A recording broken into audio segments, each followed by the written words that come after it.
welcome back to Meal 5. We'll be in Wisconsin this week. Yay. We're going to be making some beer brats with fried onions and sauerkraut. We'll be making fresh sauerkraut today that won't be ready for a month, so we'll be using store-bought sauerkraut for this video, and then in a month when it's ready we'll go ahead and show you guys that in whatever video we're making at that time. And then we'll be making, for a side dish, we'll be making fried cheese curds. Of course, Wisconsin's known for its cheese, right? Yes. And then for dessert, we're gonna make a Kringle, and neither of us have ever had a Kringle.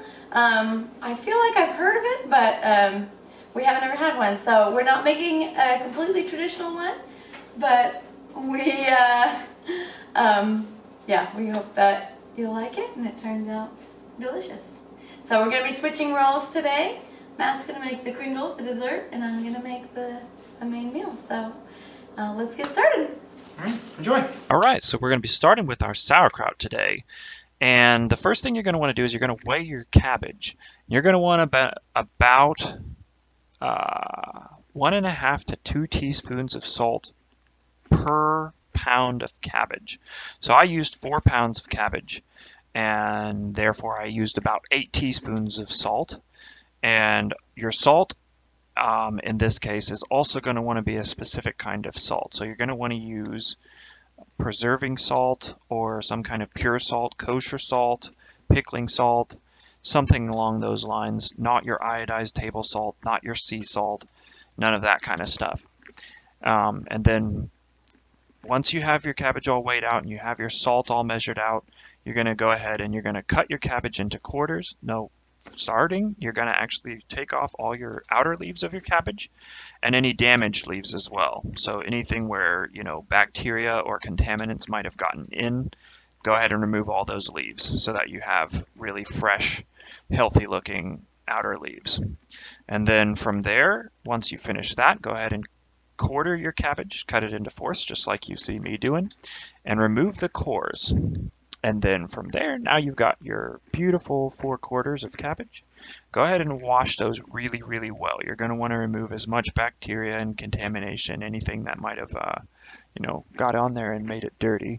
Get rid of all that as much as you can. Really scrub these hard and wash them well. And then once you're done with that, then you're going to go ahead and cut it into, really thin slices. So kind of shred that cabbage. Now, an interesting thing to note, because sauerkraut is typically considered a German invention, but actually it was the Chinese who made sauerkraut, and they were making it about 2,000 years ago, more than that actually, and the workers on the Great Wall were the ones that were eating this fairly regularly as they were building the Great Wall of China. And the Chinese sauerkraut is not made using salt, it's actually fermented with rice wine. So that's an interesting fact. And it was probably brought to Europe about 1,000 years ago with the Mongol hordes of Genghis Khan. After they had plundered China, they brought it with them to Europe. So also pretty interesting. And they were the ones that, instead of using the wine, they used salt to draw out the water from the cabbage, which is then added to the cabbage, and that's what gives it that juice, which will often accompany sauerkraut. And then another interesting fact is that the Dutch, they used sauerkraut, and they would take it with them on ships as a way to prevent scurvy, because it doesn't spoil like fresh fruits and vegetables, which is the reason that scurvy was so prevalent. So that's also another interesting fact. All right, so here we have, you can see, we are shredding up that cabbage. And we have got all 3 quarters done, and here we're on our last quarter. And you just want to make those fairly thin, and you can see you don't necessarily have to, cut each slice any more than that, because the cabbage will naturally kind of fall apart and shred.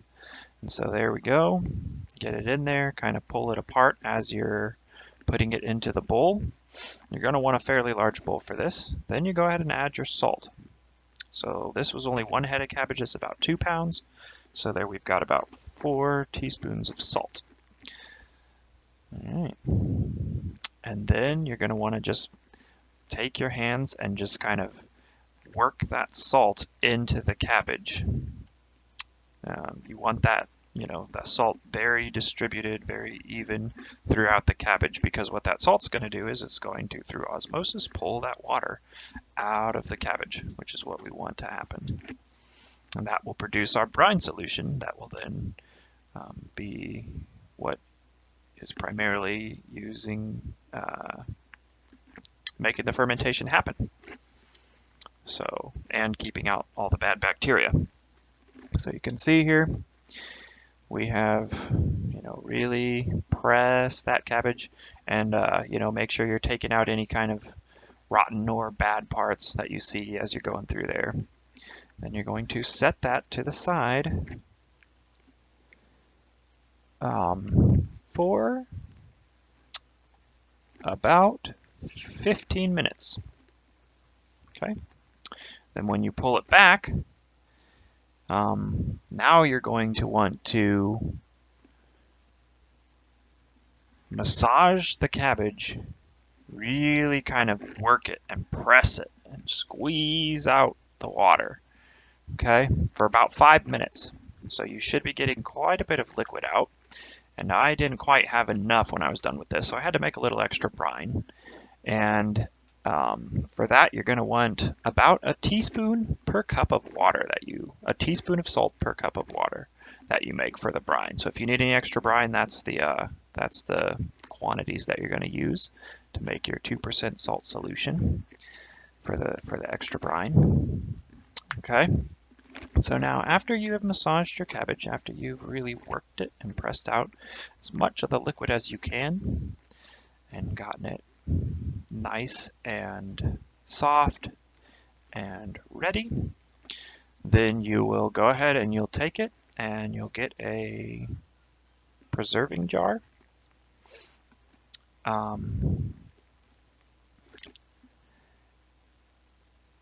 And so you will want to make sure that you have a weight on top to keep your cabbage underneath the brine. Now, my jars are special preserving jars. They've got little springs on top that make sure that the cabbage stays pressed down. So that's kind of a nice handy feature on these jars. If you don't have that, just make sure that you put something, extremely clean. Make sure that you've sanitized it, probably in boiling water, and just get something heavy that you can put on top, a stone or a weight of some kind, so that your cabbage stays packed down. And you will take a cabbage leaf, so you'll take a cabbage leaf and cut it out in the shape of the top of the jar, and you'll see we'll do this here in a minute. And then you'll put that on top so that the weight can sit on there and press down fairly evenly. Okay, so here you see our jars are pretty nicely packed down.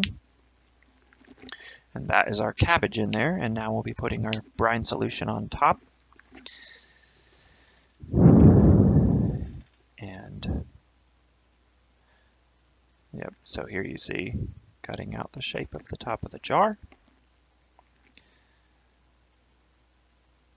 And it doesn't have to be perfect. I'm a little bit more of a stickler for things like that, but you can just, get it fairly even on there, and that'll work. And there we have it. There's our cabbage with our cabbage leaf on top to make sure that we press it down. And we're going to go ahead and add our brine. You'll see about how much brine you want in there. You don't really need a whole lot because the cabbage is pretty tightly packed in there. And as you can see, we did not have enough for our second jar. So then I will go ahead and make a little bit extra. There we go. Making sure that that is compressed.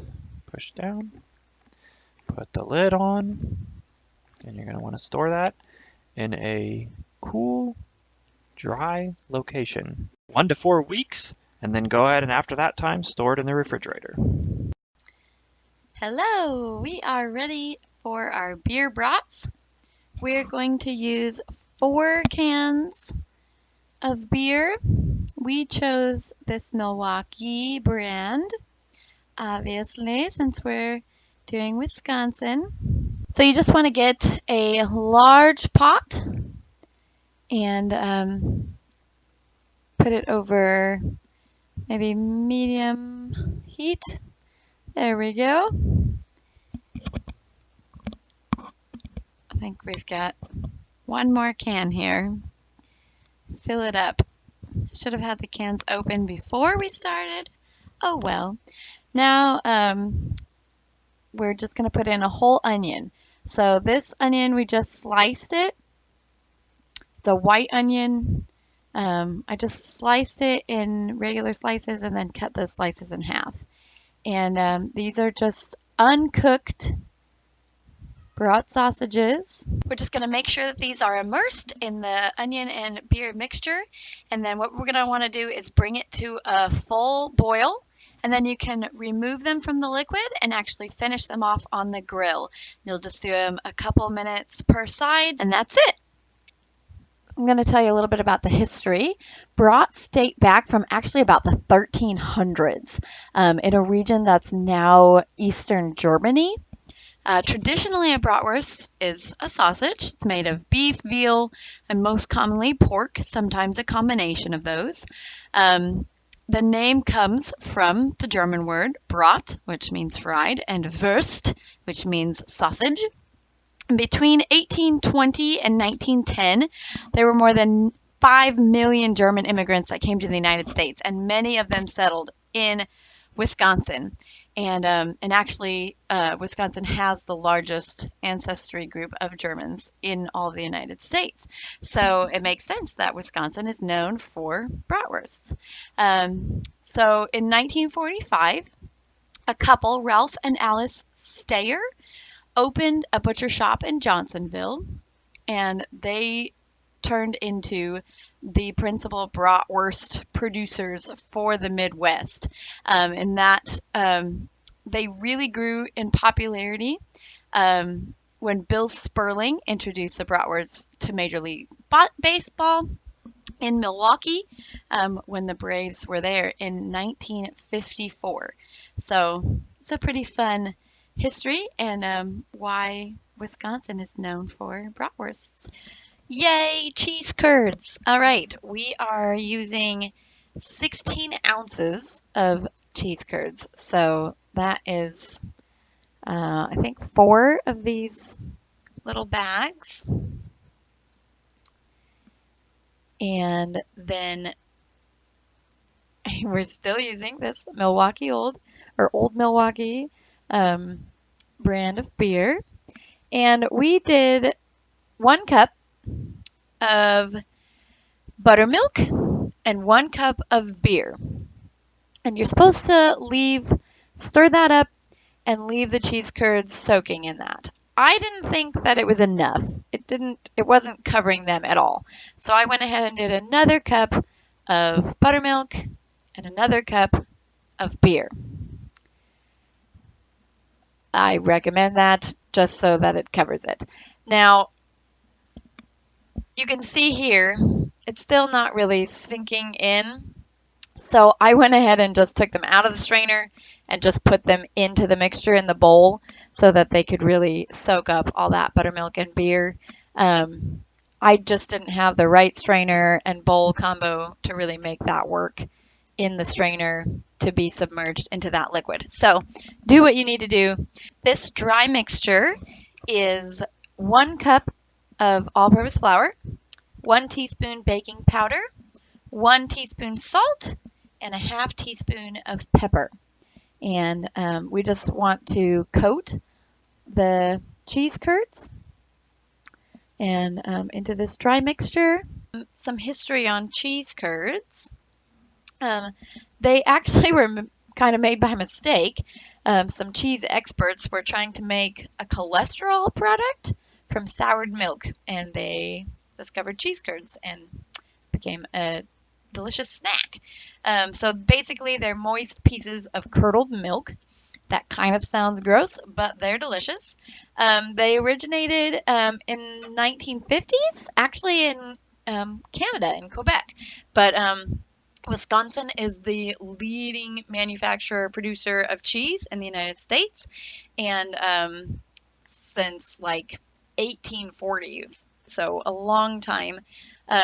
Settlers from eastern dairy states like New York and Ohio, and immigrants from all over Europe, Switzerland, Germany, everywhere, um, came to Wisconsin and brought their tradition of cheese making. By 1922, there were more than 2,800 cheese factories in the state of Wisconsin, and now they produce over 2 billion pounds of cheese per year. There's a reason people from Wisconsin are called cheeseheads. Main thing you want to focus on when cooking these is having your oil hot to begin with, and then just watch them. Do not walk away from them. They only take a couple minutes. Just watch for that golden brown color and then pull them right out. Serve immediately. All right, next we've got the Kringle. So we're going to take our 1 cup of flour and our half a cup of cold butter. And again, we're just going to be cutting the shortening or cutting the butter into the flour. And so we're going to use our pastry blender for that. Fair warning here, the recipe that I wanted to use took multiple days, and we didn't plan well enough at this point to be able to use that recipe. So we used a recipe that's a little bit different, but says it tastes very similar with, without having to make the dough beforehand and let it sit for a day or two. So we probably will, in fact, make a more authentic version in the future at some point, and so that way, you guys can have kind of that comparison to see, what this one looks like, what that one looks like, and if you make both, you can taste them both and let us know what you think. But this one is it's pretty good, and so we will show you how it is. So there we've cut the butter into the flour, and there we've added 2 tablespoons of water, cold water, ice cold water, in fact, and then we're going to mix that together to form our base dough.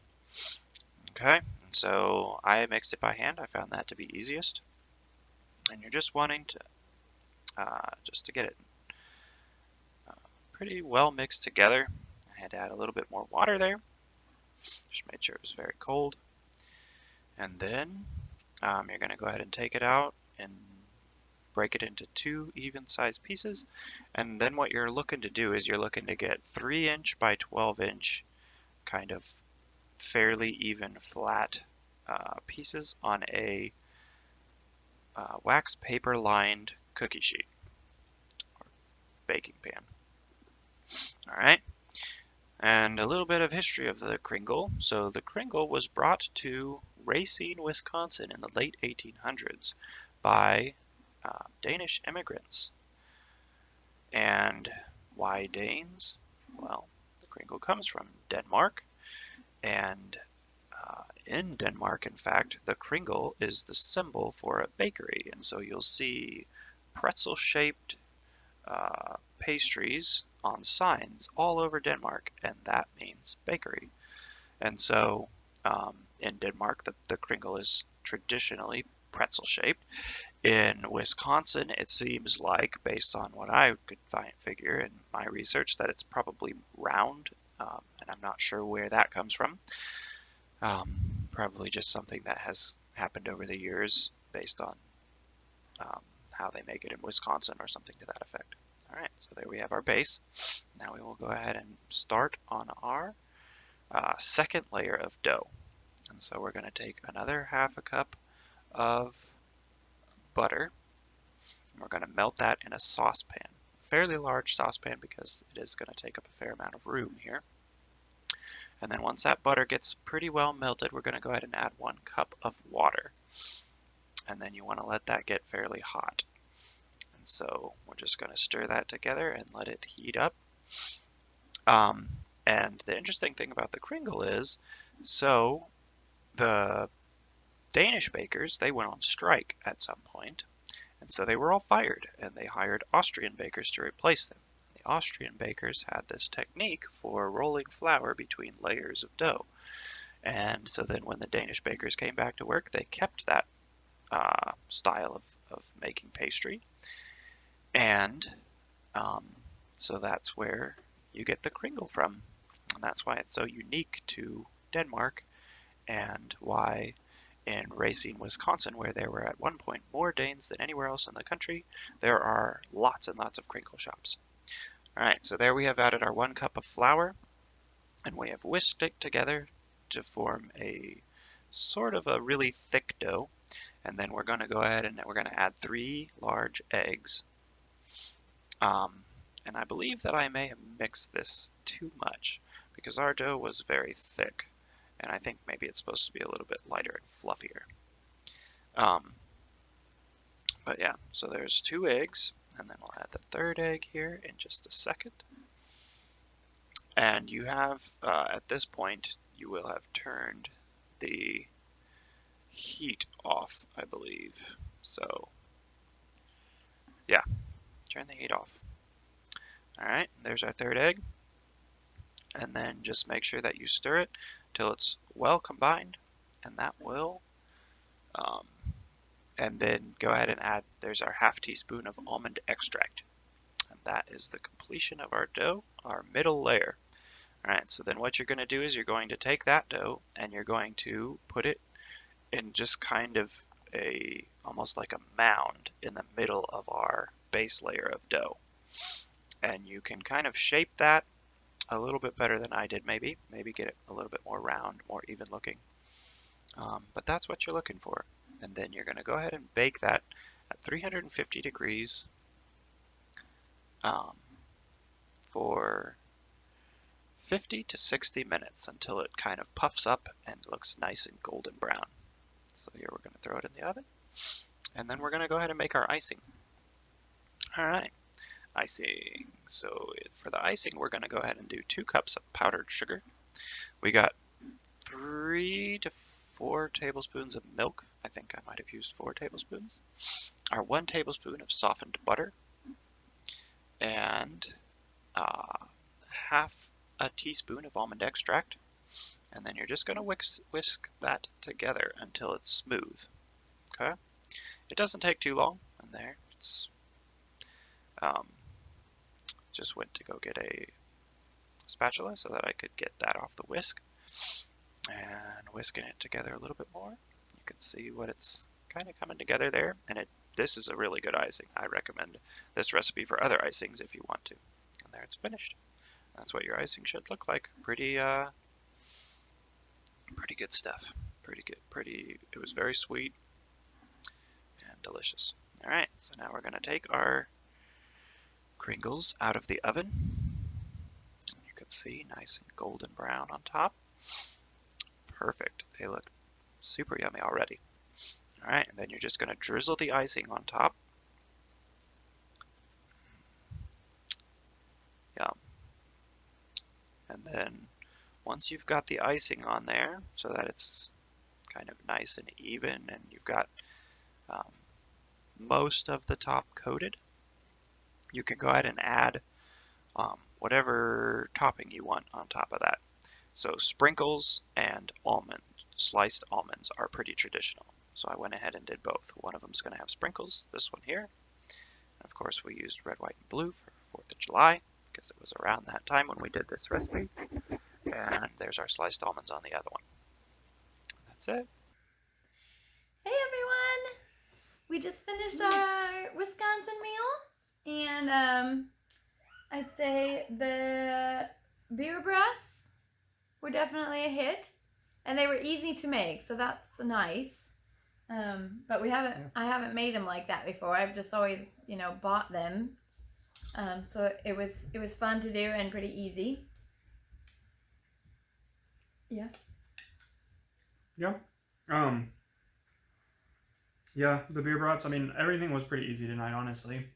The cheese curds were really good as well. I mean, fried cheese, you can't really go wrong there. But they only stay good for just a few minutes after you eat them, so you really have to make them right at the end, kind of. You might even eat them very quickly after you finish them. Make them in a small batch and just go ahead and start serving them because you want to eat them hot. Yep. And then the Kringle that we're eating right now. It's very interesting. Yeah, I've never had Kringle before, and It's not bad. I mean, it tastes similar to a Danish, it's a type of Danish, so. It's not my favorite thing, but I don't not like it. We did have the kids. They ate everything. They had a bite of this, and they both did not like it. But they're not big on sweets, though. I don't know, because they don't even typically like cake and things like that very much. So I don't really trust their judgment. Yeah, they might be aliens. They typically don't like unhealthy food in general. Yeah. I love almond extract, and I can definitely taste that. So I'm like, that part of it I like, of the Kringle. Yeah. But yeah. Yeah. It's weird. When we try the more traditional recipe, that might make a difference too, because we'll have layers of the doughs and things like that instead of just kind of these piles of dough. And then the top. Which I feel like probably made a difference. So maybe. Yeah. We'll see. Have to see how that goes. So, overall, I would say we like this meal. I definitely, like I've said, enjoy the beer brats and sauerkraut. But it was not like anything crazy or anything like, wow. Yeah. So this is probably our most standard meal that we've made so far. At least for us. I mean, maybe some of you guys have never had brats and sauerkraut, so it'll be a new experience, and that's cool. And it is an interesting way to cook them. I mean, you're not just throwing them on a grill. So, yeah. Right, and then so our next meal will be in Minnesota. I don't actually remember everything that we're going to be making for Minnesota, but a hot dish is the main dish. Yeah. So I do remember that. And we've never had that, so yeah, that'll be interesting. Neither of us has had that. It's sort of like a really unhealthy casserole, as far as I can tell. Like a kind of a breakfast dish. Doesn't it have eggs in it? I don't think so. I don't know. We'll look at it and we'll see. Yay! I'll have to let you know. Yeah. So just keep checking back. We appreciate everyone who's been following us and giving us feedback on the videos. Keep it up. We love that. Go ahead and give us a like and a share and subscribe if you haven't already. And follow us on all your preferred social medias. Yep. And we'll see you next time. Yeah. Bye. Bye.